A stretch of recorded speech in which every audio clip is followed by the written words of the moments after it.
Good morning, good afternoon, good evening, everybody. My name is Dr. Jairo Garcia. I reside in Atlanta, Georgia, the ancestral land of the Cherokee, Muskogee, and Chickasaw people, and today I honor them as past and present custodians of this territory. I am the Executive Director of Urban Climate Nexus and lecturer in climate policies and sustainable cities at the Georgia Institute of Technology at Johns Hopkins University. My areas of expertise are in urban sustainability and climate change. And I'm gonna change my share my screen.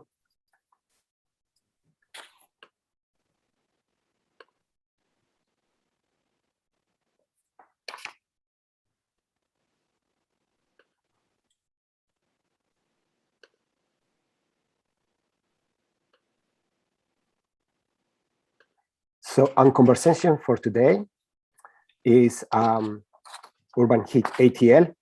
I had the great honor to have this conversation with wonderful three people here in Atlanta working in climate change and sustainable cities. Dr. Kim Cobb, she's a scientist and faculty director of the Global Change Program at the Georgia Institute of Technology that focuses on building capacity for climate solutions. In her research, she uses observations of past and present climate to advise our understanding of future climate change impacts. We focus on climate streams and coastal flood hazards. She is honored to be the lead author of the IPCC 6 assessment report, and she is mother of 4. Nataki Osborne, she is an American environmental scientist. She's an assistant professor in environmental and health sciences at Spelman College and director of the West Atlanta Watershed Alliance. And Shelby Busso is the chief sustainability officer at the City of Atlanta Mayor's Office of Resilience. Previously, Shelby was the director of the Georgia USGBC and director of the Sustainability for Central Atlanta Progress. Shelby holds a Juris Doctor and Masters of Environmental Law and Policy from Vermont Law School. Thank you for being with us. Again, our topic of today is the UrbanHeatATL, a community science initiative to map temperatures in the city of Atlanta. I always begin with these conversations to talk about a human population. Starting around 2006, 2007, most of the people in the world are living in urban areas more than in rural areas. And by 2050, we expect that at least 2/3 of the human population are going to live in urban settings. According to the United Nations Habitat, in the coming decades, hundreds of millions of people in urban areas are likely to be affected by rising sea levels, increased precipitation, inland floods, more frequent and stronger cyclones and storms, and periods of more extreme heat and cold. In the 6th assessment report, the IPCC specifically talks about urban areas and then mentioned why urban centers and cities are warmer than their surrounded areas. And this is called the heat island effect. The urban heat island effect results from many factors, including reduced ventilation, heat trapping due to close proximity to tall buildings, heat generated directly from human activities, heat absorbing properties for concrete and other urban building materials, and limited amount of vegetation. In fact, according to the IPCC, this is the increase in temperatures all over the world, from Los Angeles to Hong Kong, from New York to Buenos Aires, from Brussels to Sydney. All the cities are experiencing an increase in temperature much larger than the rural areas. And in this diagram, the IPCC basically describe what I just mentioned, the reasons why cities are hotter. And one is the city geometry, buildings, the streets, layouts, etc. The other one is human activities, including cars, including air conditioning units and other devices that produce heat. Heat-related properties of the cities, including concrete and asphalt that trap the heat, but also some issues that they can ameliorate the temperature in cities, which is proximity to water and vegetation, in which here in Atlanta, unfortunately, we are lacking. Atlanta is one of those largest cities that is not close, it doesn't have any proximity to a big bodies of water, which makes the city of Atlanta quite hot. And the other aspect of vegetation, even though the city of Atlanta is called the city in the forest, we are losing our trees at an alarming rate, which is very troublesome. In order to be given examples of what is happening around the world with cities, I want to mention the extreme heat that happened in the west coast of the United States back in August, in which hundreds of people, according to the official report, but in the New York Times article indicates that the toll is larger than that. And the reason is that the deaths reported, usually related to heat, are called heat strokes. But heat produces other type of causes of death, including heart attacks and respiratory diseases that are not counted as related to heat. Therefore, people are dying more in more numbers than the reports from the medical institutions. In fact, in September, with Ida hit New Orleans, the people who died most from the Hurricane Ida was not because of the hurricane, but because the heat, as the region lost electricity and the heat was exacerbating the situation of the locals, then people die more because of the heat and not because of the storm. The Sustainable Development Goals is very clear that in order to combat climate change, SDG number 13, those 3 indicators, that we need to strengthen resilience and adaptive capacity in cities. But the second point is that we have to integrate climate change measures, including planning in our strategies to address climate change. And that's exactly Georgia Tech, the School of Civil Engineering Planning, is doing. I'm very honored to be part of the Urban Climate Lab, which is directed by the brilliant professor, Dr. Brian Stone, who is an expert in heat and effect. And we are very, very pleased to work with Dr. King Cobb, which we're having today, in this amazing project that is called the UrbanHeatATL. Just very quickly about the work that I do with Dr. Cobb. One of those is including developing, installing sensors, temperature sensors that are static. Dr. Cobb is going to talking about the other aspect of this project, which is mobile sensors, temperature sensors. But I'm working in the static sensors to help track temperatures all around the city, specifically in areas where people are being more affected by temperature, which is in the areas where low-income communities and people of color reside. These red spots in the map indicates where we have deployed those sensors.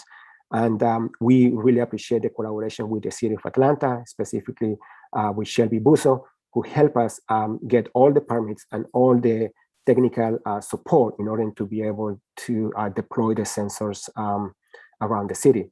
So we really appreciate that collaboration. This is a little screenshot of how we are tracking temperatures in those static sensors. We are also tracking humidity. Between humidity and temperature, it can give us a better indication of the conditions of the city. And then I want to give the floor to Dr. King Cobb. I'm going to stop sharing here so we can learn more about the UrbanHeatATL project. Dr. Cobb. Great, thanks so much, Jairo.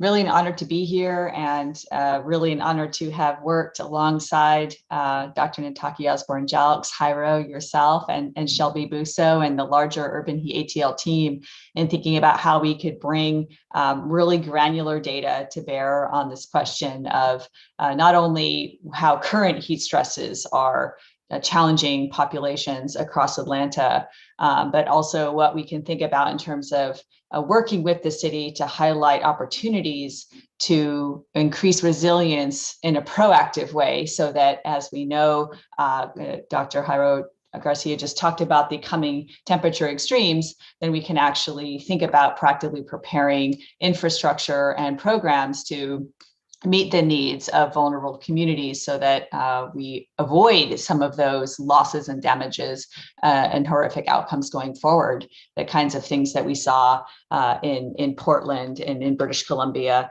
and of course in New Orleans, as Dr. Garcia just mentioned. So I'm going to share my slides and talk a little bit about how UrbanHeatATL works, and then hand it straight over midstream to Dr. Osborne-Jalks to continue talking about the project. Because I think Jairo was just saying, this is a very collaborative project. So this is a project, I'm going to show all the logos because I'm going to miss them if I don't. So let me start sharing here. So this is a project that involves partnerships across academic institutions, most notably Georgia Tech and Spelman College, where Dr. Osborne Jocks is based, as well as a number of community organizations, the West Atlanta Watershed Alliance, the Partnership for Southern Equity, as well as the city itself through the Office of Resilience, and Shelby Busso will speak to that in a minute.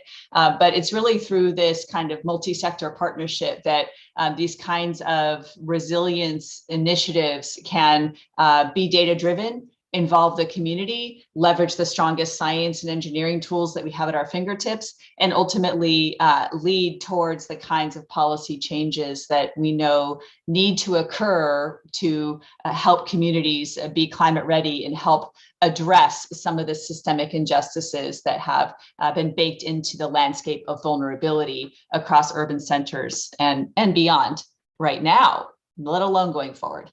So I'm very grateful to be a part of this. This project is very new. We have to say that, a strong caveat at the top. It's about not even a year old, so about 10 months in right now. We've been through our first hot summer, but we're still really gearing up to collect more data with an eye towards really being able to leverage multiple research investigations with this data set. So it's planning focused and planning relevant, but it's really also about digging into the details of these hyperlocal data streams to investigate the science of urban heat islands and urban heat resilience. Whoops. So Jairo already talked about extreme heat and some of the headlines from this last summer of climate change impacts, but across America, extreme heat is already the leading cause of weather-related deaths. So there's over 1,000 deaths, and there's some efforts underway to try to get better counts, but it could be 5-6 times more than the heat reported deaths, as Dr. Garcia was talking about, because of the difficulty in attributing certain deaths to heat. So this is an effort to use community science as a platform to map hyperlocal temperatures across Atlanta. And this is a picture of the sensor that we use. So this is a smartphone connected temperature sensor from a company called Pocket Labs that designed these for really the K-12 classroom, but we're happy to deploy them as kind of a low cost technology platform for our program. So we have about over 100 of these sensors out there right now in the hands of Georgia Tech students, Spelman students, and community members, mostly down in South Atlanta, where some of these very vulnerable communities are located. And this is a picture of some of the scientists that we have working in the field right now. We have people who are holding them and walking around Atlanta. We also have several sensors that are mounted on bicycles.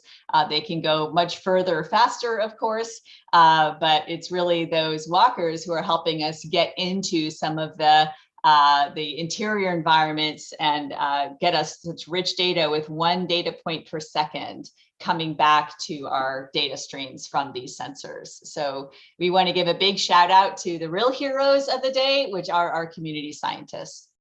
And so this is just a graph illustrating some of the impressive magnitude of differences that we see in urban heat islands. And it's a phenomenon that occurs, of course, in every urban environment. It's not just Atlanta, it's fairly well studied. And it's a phenomenon that can increase the daytime temperatures in the middle of a city 10 to 15 degrees Fahrenheit higher than surrounding surrounding rural areas. And I like this graph because it helps us remember that urban heat islands occur during the daytime and they also occur during nighttime. So in both cases, the temperatures are elevated, but in the daytime, we see very, very large amounts of variability between differences in sun and shade, differences in the absorption of the materials at the surface. Of course, differences in the amount of canopy that's actively dissipating that heat back into the sky.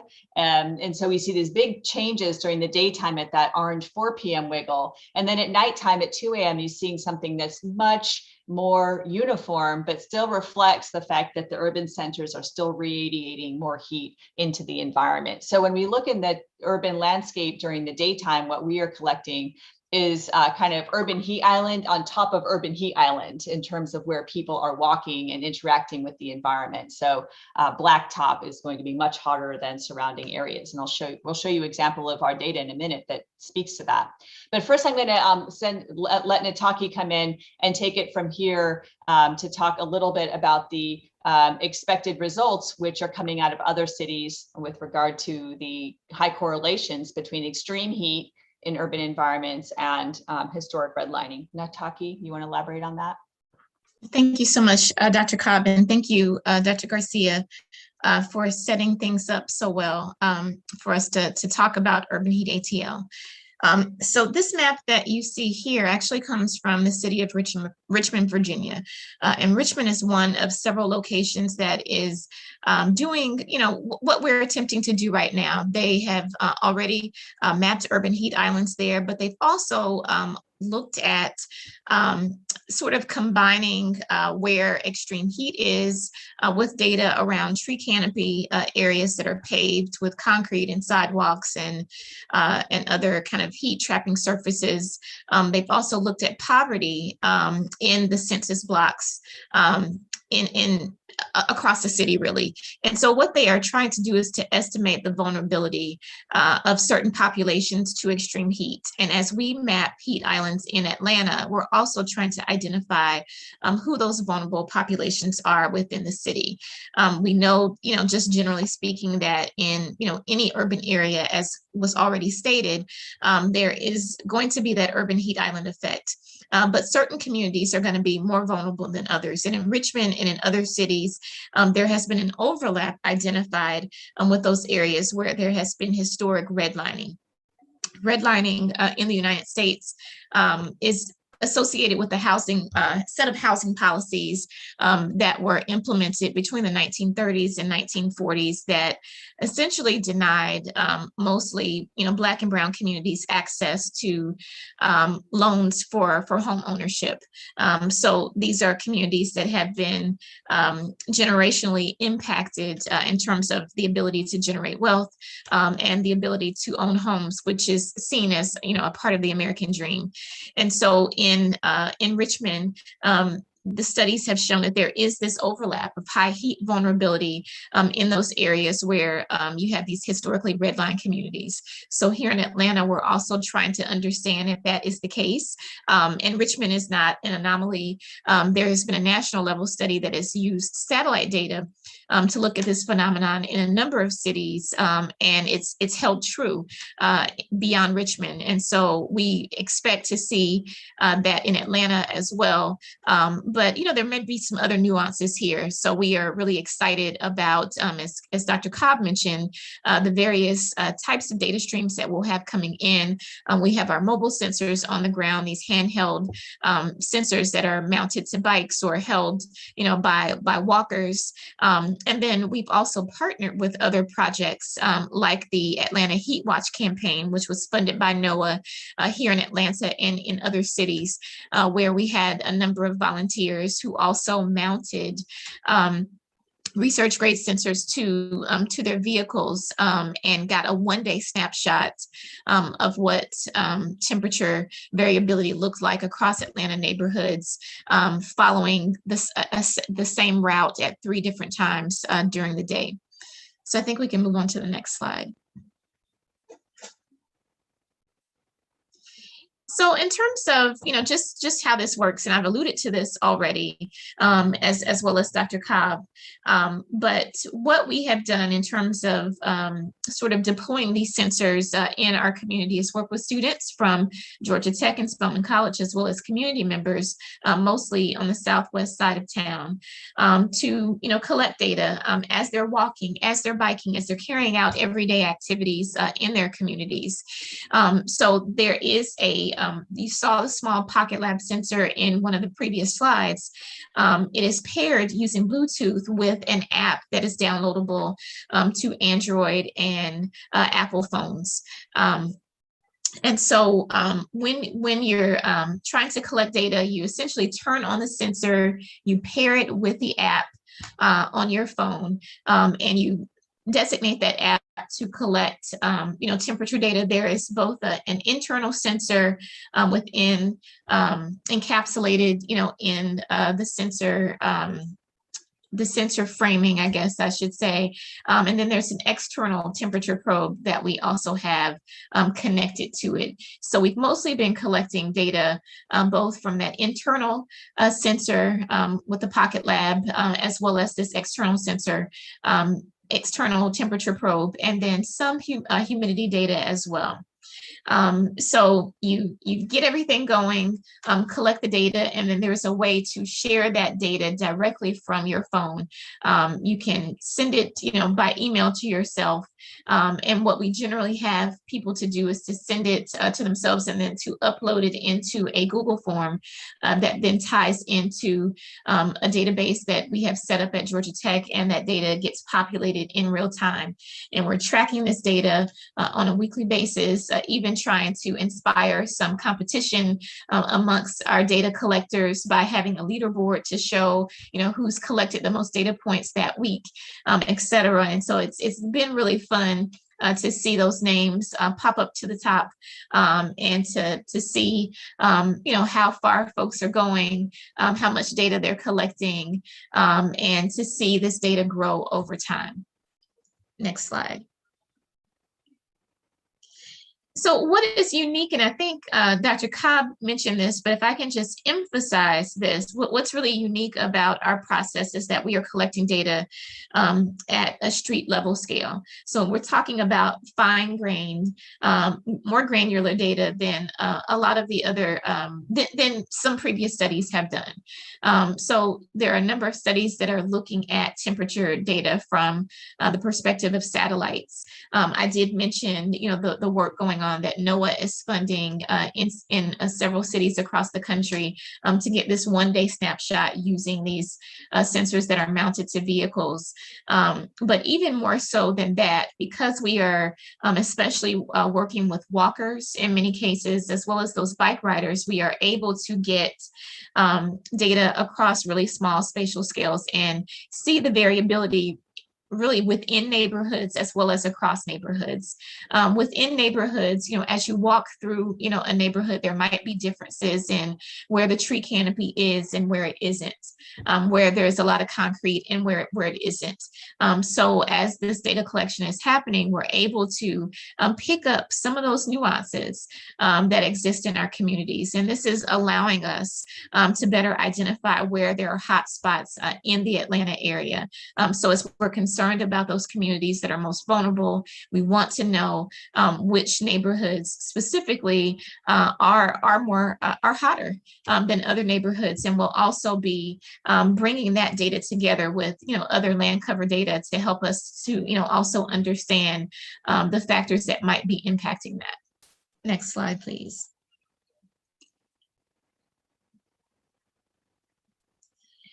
So this is just an example profile, and I don't know, Dr. Cobb, if you wanted to say something about this, but essentially what we see here is that even in a small stand of urban trees, we're seeing 7 degrees Fahrenheit cooler than areas that have the surrounding pavement.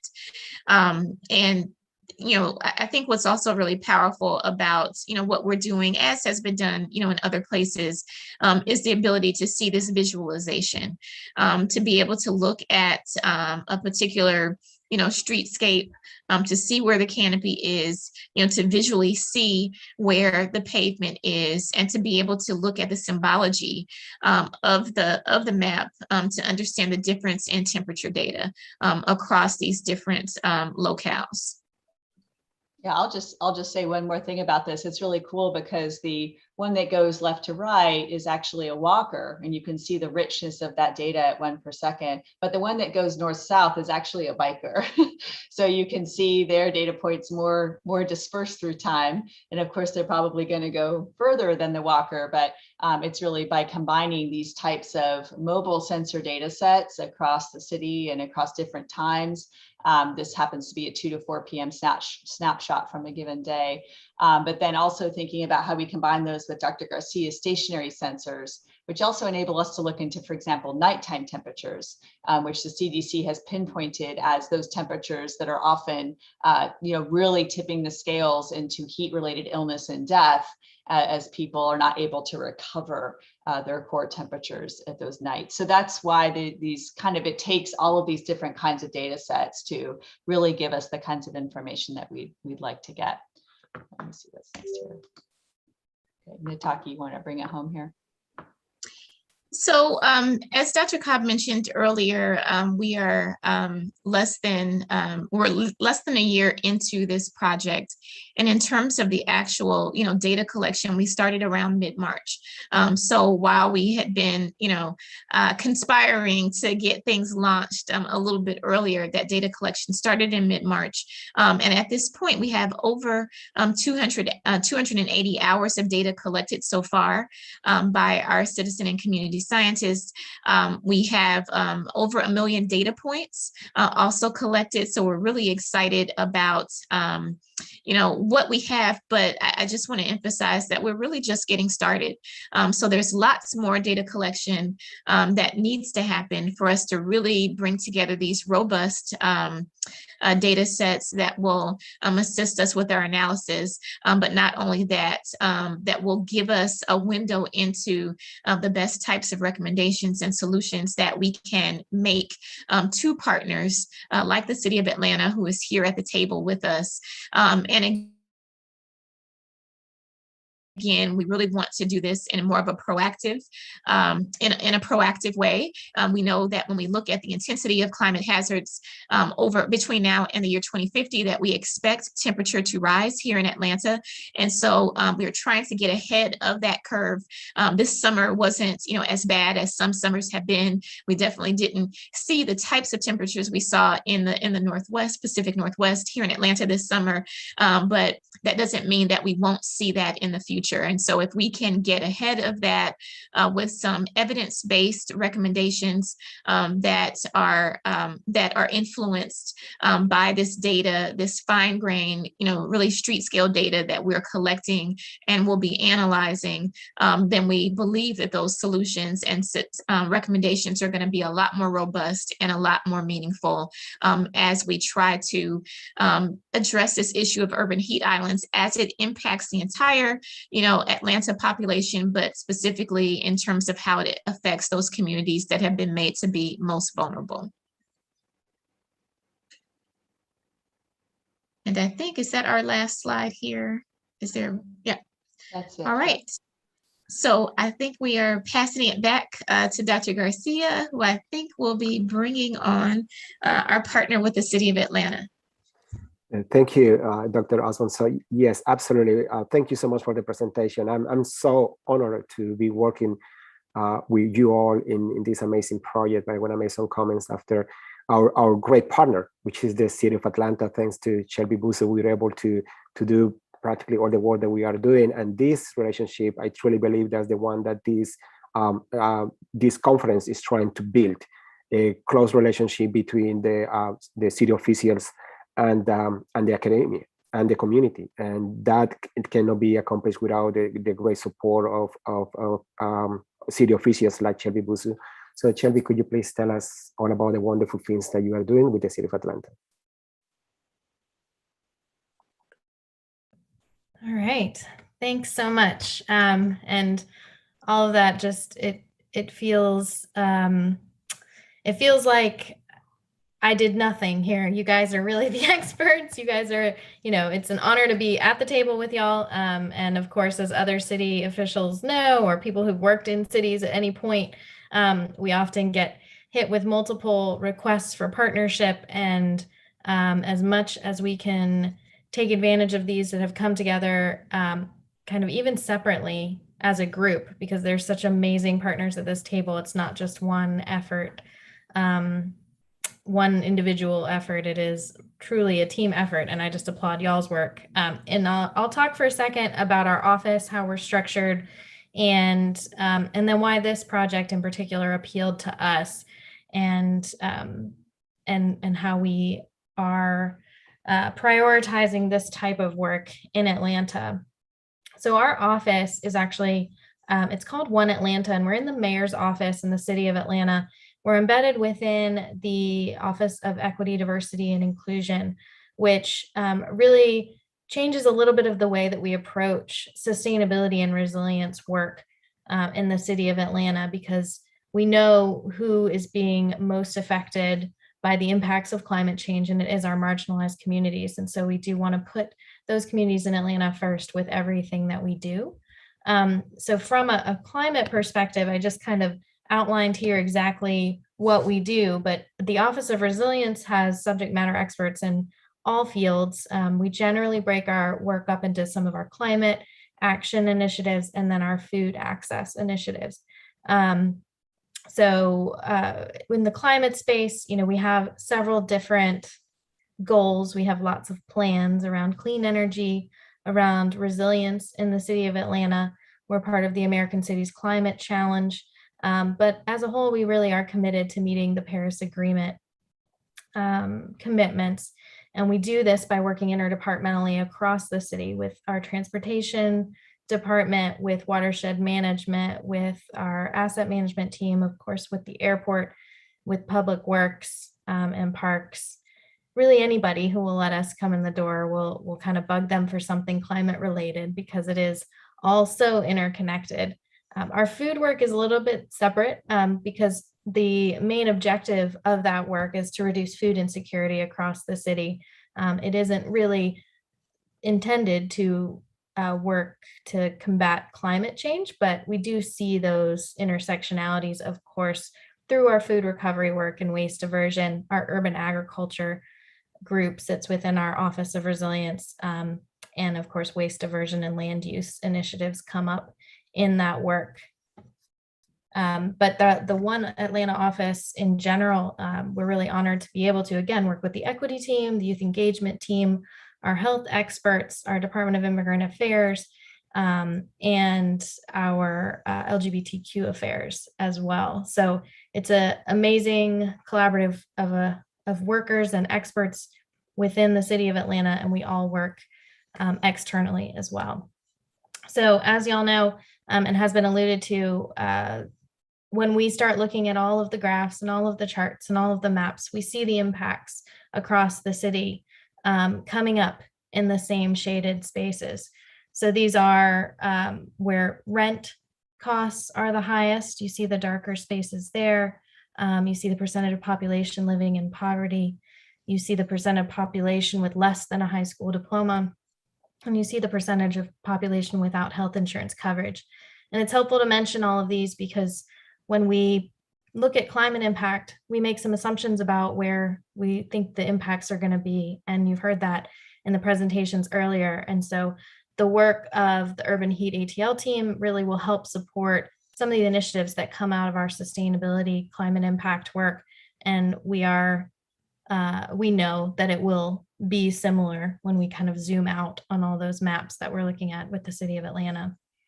And as again, others have mentioned, Atlanta does rank among the most heat vulnerable cities in the country.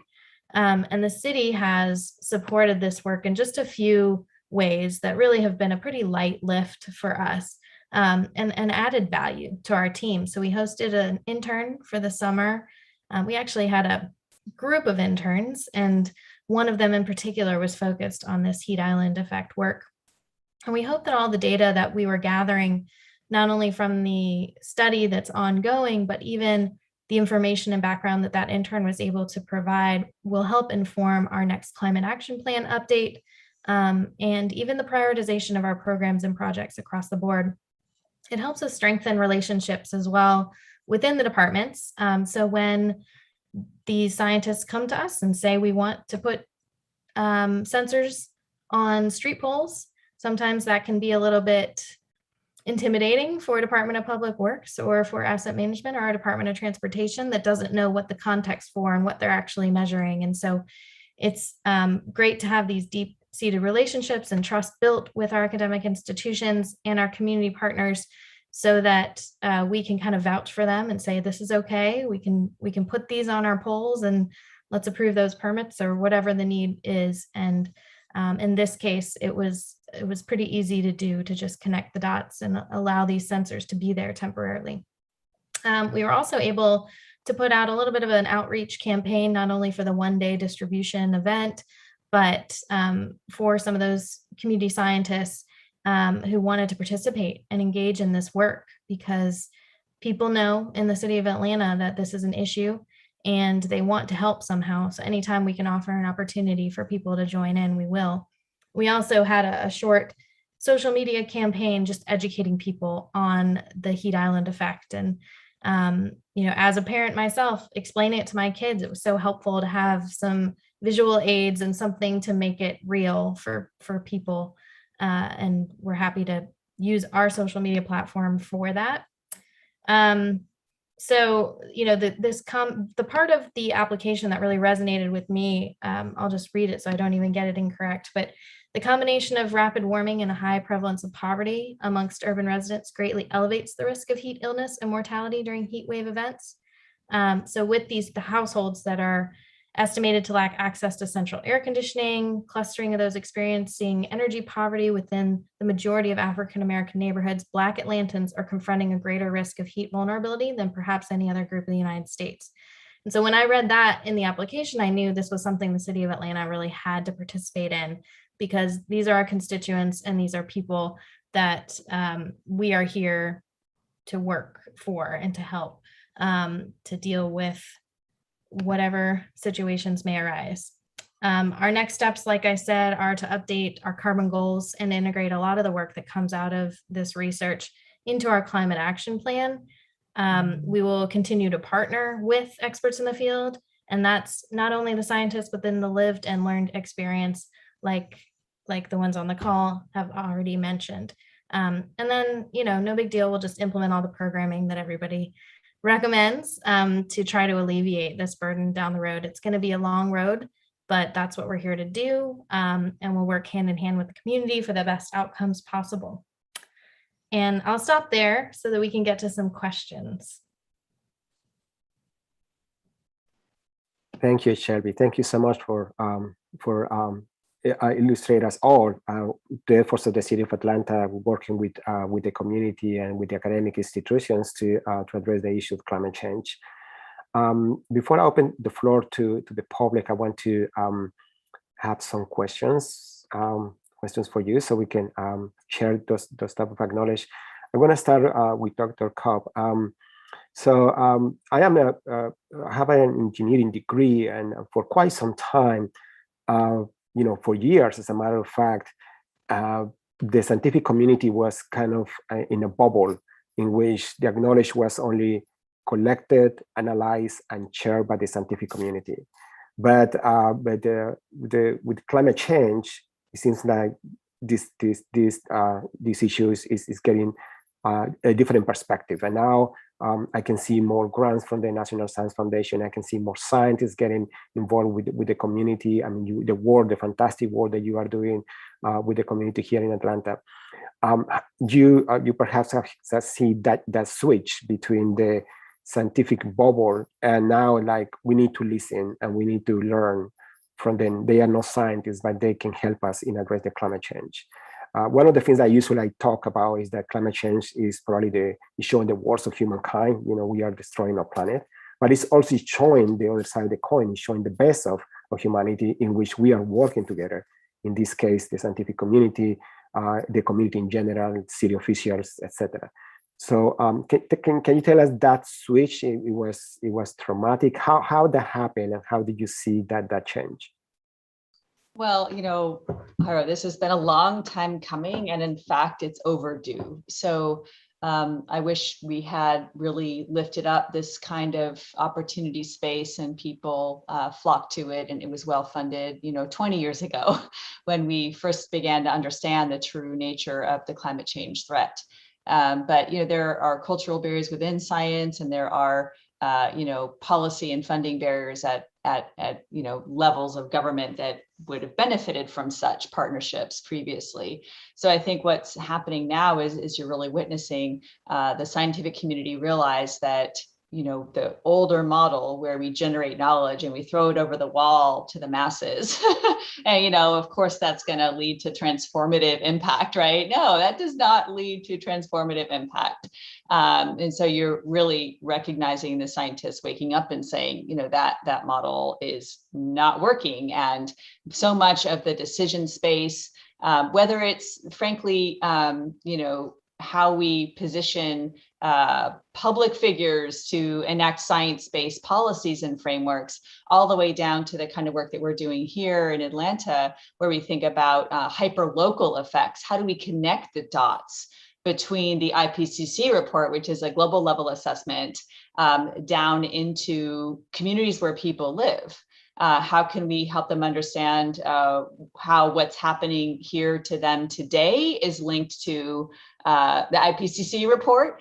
And what can we take from those reports about our future to help communities understand what's coming down the pike and how they can engage on solutions as well? But the really exciting part for me as a scientist is that there's actually a huge amount of science when we try to connect the dots that doesn't exist. And that's why I'm so drawn to this space. Actually, I am a physical climate scientist. And so generating the new knowledge that needs to happen to understand how climate impacts are impacting at a local to regional level is frontier level science, right? It's really new cutting edge work that needs to be done.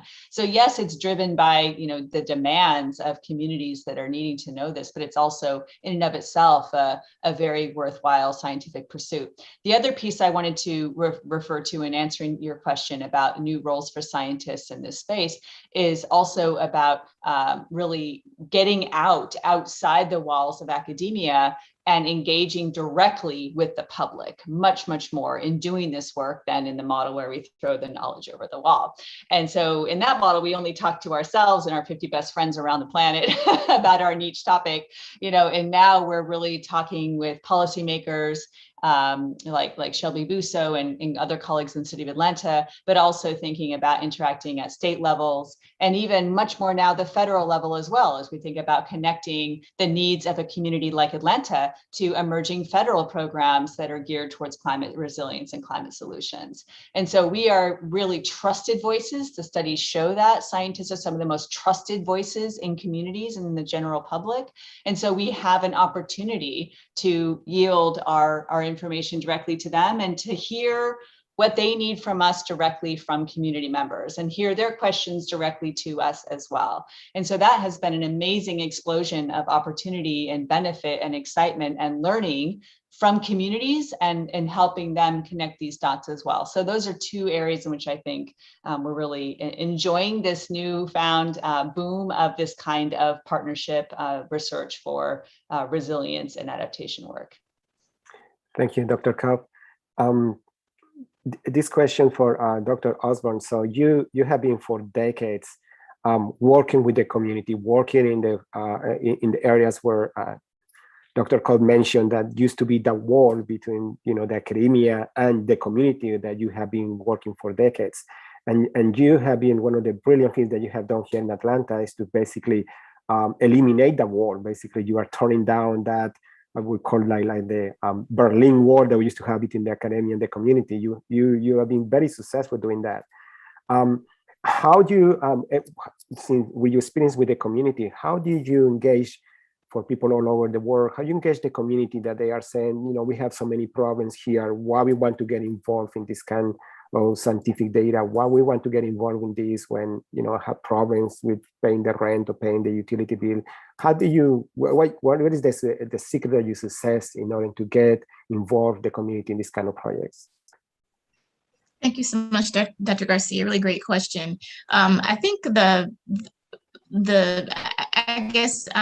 getting, members involved has been in large part due to kind of the cries and calls of community members for something to change. And in many cases, and things, definitely have evolved, over time, but there was a time in which community members felt that they were talking to local government officials that they were not being heard, that their voices were being marginalized, even when they had valid concerns about things happening in their communities. And so some community members that I work with, especially on the west side of Atlanta, decided that, we need to start collecting our own data. We keep getting, pushed off. Folks are not hearing what we're saying. They're not doing anything about it. What if we had our own data, our own databases that we were, developing and collecting our own data? We think that, folks wouldn't be able to, just say, you don't know what you're talking about. You're just, you're passionate, but you don't know or understand the science. And so really that's what folks started to do. There are a number of instances, especially on the west side of Atlanta, where there have been some citizens solutions or citizens plans that have been developed to address critical issues, from wastewater infrastructure challenges to other things, to issues around stormwater infrastructure challenges and illegal dumping, et cetera. And part of this has been because community members have wanted to engage in these community science projects to collect, in many cases, spatial data about environmental hazards and stressors, and photographs and videos and all of these things that they bring together with this spatial data to show that, hey, there really are some issues going on here. And so in the context of Urban Heat, we started really with a very small core of community residents, not wanting to burden folks. To your point, there are a lot of issues and challenges that people are dealing with. And especially in the context of this pandemic, the idea of collecting data about extreme heat was just one more thing potentially that could be added to the plates of community members who are facing a number of challenges right now. But what we found is people started to hear about it, that there has begun to be a lot more enthusiasm and a lot of interest that community members have because of their personal lived experiences with extreme heat. And so they want to be a part of the data collection efforts. They want to see their experiences represented in that data, and they want to have some ownership of that data as conversations are being had with the city of Atlanta and other partners who can begin to address, some of the issues or some of those root causes that are tied to, why certain communities are hotter in the first place. So I would just say that, generally speaking, I try to take the lead of community, residents, see what it is that they're, interested in, what they're concerned about, and see how scientific tools and processes can match up with those community needs and concerns. And when that happens, that's when the magic, kind of begins in many cases, in my experience, at least. Thank you, Dr. Osborne. Thank you so much. Shelby, this question is for you. You have a terrific background experience working with all kind of organizations. You're in the nonprofit. When you were with the Central Atlanta Progress, you were working with a lot of businesses, and now you are working with the city of Atlanta. And then, so we're going to be talking about the community. We're talking about the science, but you have some experience working with the business community, where you were working with the Central Atlanta Progress in the sense to be sure that central downtown Atlanta was more progressive in sustainability, etc. So what role do you think the private sector can play in addressing issues like the heat island effect, and how, in your experience, you think that the private sector are willing to work with the city, with the community, with the academia, and these kind of solutions? Yeah, you're gonna make me dig back to the old days, huh? Yeah, I think all the points made are relevant to even this question. And where I sit now with the city is kind of a nice it's been a nice build up to this spot, to be kind of on the inside looking out from the policymakers' perspective. And as an external stakeholder all the time, I always just hoped that the city would admit what we don't do best, and that's the first step, is coming out and saying we've made mistakes, or we haven't been listening, or we haven't, taken advantage of opportunities, because we're just so busy all the time working in the city. And it's easy to just get on with your day and, do check the boxes and move on. But especially in the climate space, and especially when we have such amazing assets in our city that are willing and ready to do the work alongside with the city, we have to take a moment and build those relationships, not only with just community members, but with the business community as well. And in Atlanta, we are pretty uniquely, not that it exists a lot of places, but we're lucky to have business improvement districts or community improvement districts that have these pre-existing relationships in the business community that are there to provide a specific service for the city itself. There are MOUs in existence that have been pre-negotiated for years and years about how these organizations work. Central Atlanta Progress is one of them, and does a lot hand in hand with the city, and kind of bridges that gap between the business community and the public sector. The example that where that partnership worked really well was in the Atlanta Better Buildings Challenge. Many other cities have also done Better Buildings Challenge programs across the US, and those were championed initially by the Department of Energy. And really what it did again was just step back and say, okay, the city maybe isn't going to be the one who tells the business sector how to operate their building, at least in Atlanta's case. Trust needed to be built between those communities. And so when a program was launched, it was really just, let's set a goal together. Let's all agree on a goal, and then figure out what's best for you and how to achieve that goal. In the Better Buildings Challenge case, it was a 20% reduction in energy and water use across the board.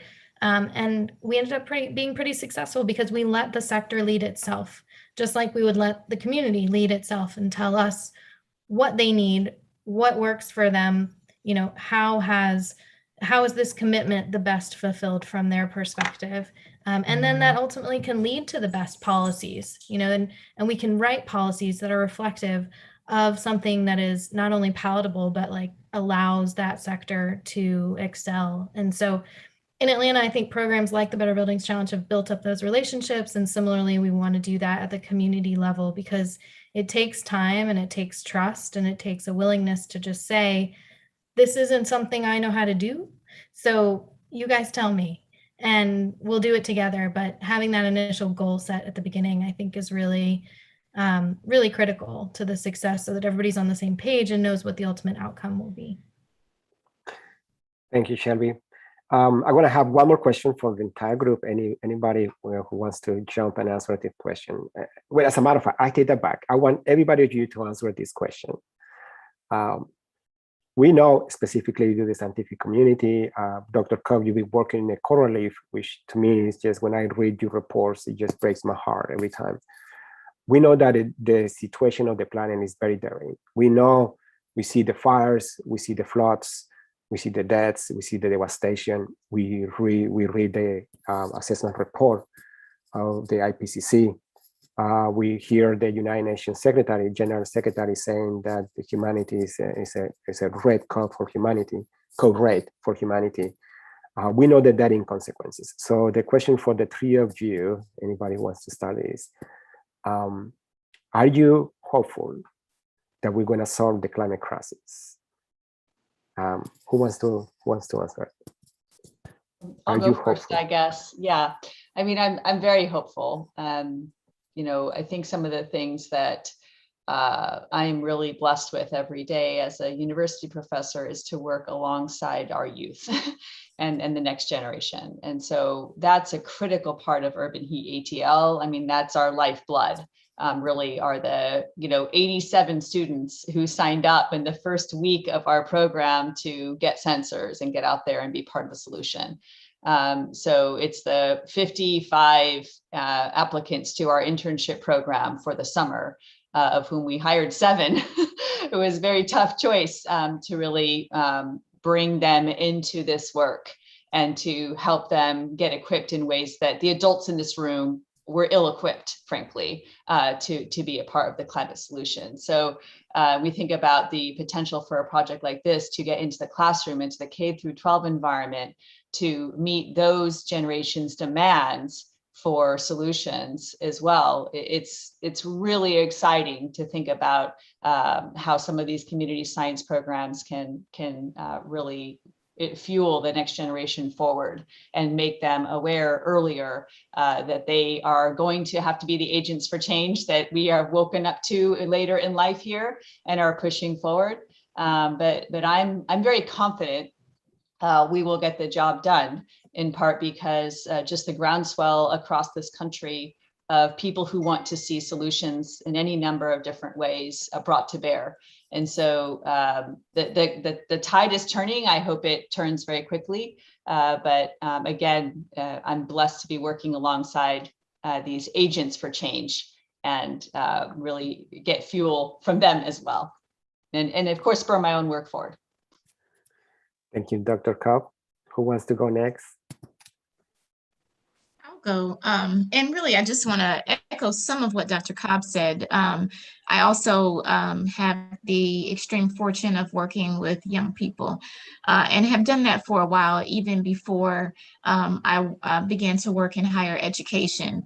I work specifically with developing programs to bring high school students, Black and Brown high school students, into environmental careers. And for many of them, climate change is this existential threat that is right in front of their faces. They can see the impacts. They understand that this is not a future scenario, this is a now scenario. And they're very excited about coming up with solutions. I'm inspired by, young people like, Greta Thunberg and, all of the young people who have began to follow her in terms of the climate strikes across the world. And so, young people are even saying, hey, adults, you're not doing enough. You're not acting quickly enough. You're not paying attention to this threat and giving it the level of seriousness that it needs. So I have no doubt, I'm very confident that we will get out of this crisis. And, I think the young people will lead the way. That's not to say that those of us who are no longer young don't have a role to play. But I think, the young people are sort of taking no prisoners, and they are moving forward to try to push for the solutions that we need. Thank you, Dr. Osborne. Shelby? Yeah, we have to be able to get out of bed in the morning, right? So yes, I'm hopeful. I'm also really honored and have felt really privileged to work for the city of Atlanta that does place climate equity work at the forefront of the administration and all of our priorities, and that we do consider the climate crisis as a human rights crisis. And so framing it that way so that we are serving our populations and the marginalized communities first, I think gives me hope for, a larger solution overall for everyone. And sometimes I think we realize that the same things that make our communities vulnerable are the same ways and the same things that make them strong and resilient. And I hope that there's a time we don't have to be so resilient, that we can just live our lives and move on and try to work ourselves out of jobs. Thank you so much, Shelby. I would like to ask the technical team if anybody has any question. Want to check the chat room. Any questions from the technical team? Again, this video is being streamed live in social media. So no questions in the chat. So I would like to thank you, this amazing team, which I have the privilege to work here in the city of Atlanta. I'm very honored to work with all of you, trying to find the solutions that not only can fix the problems here in the city of Atlanta, but they can serve to cities all over the world. And it's that partnership that is so important. Somebody says that we are not being in the same boat but we are in the same storm. But we can work together. We can work together to fix the issue. We have to work together, and it's so important to have this collaboration. So important to have obviously the data from the academia and the analysis, but also work closely with the community, which many times have the experience and have the acknowledge to provide solutions that for us working in the academia we don't see. So it's so important, and then that united with the support that we can get from the private sector, but also from the city officials, is so fundamental. And I believe, as I mentioned before, this is the goal of this conference. The goal of this conference is to get together the academia, the community, and city officials to work in something that is so pressing for the humankind and the future generations. Dr. Cobb, you have a wonderful article. You mentioned you are cited for the article in the New York Times that you said that this is slipping on our fingers and is passing this problem to the future generations. So we need to act very quickly. And I truly believe that this effort with UrbanHeatATL is put it in that direction. So thank you so much for all of you for participating in this panel.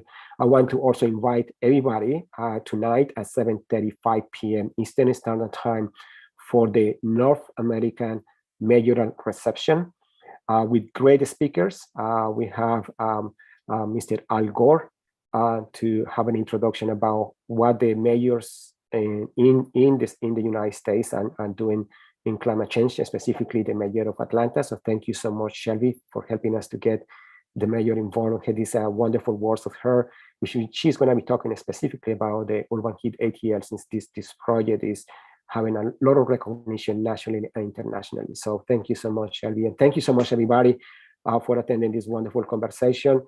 You gave me hope too, my students, but you gave me a lot of hope, and that's the reason that I'm so happy every day working. This morning, I was very excited to get out of bed, just thinking that I have this conversation with you all. So thank you so much. Thank you, everybody, and you have a wonderful day, and God bless. Have a wonderful day, everybody. Thank you.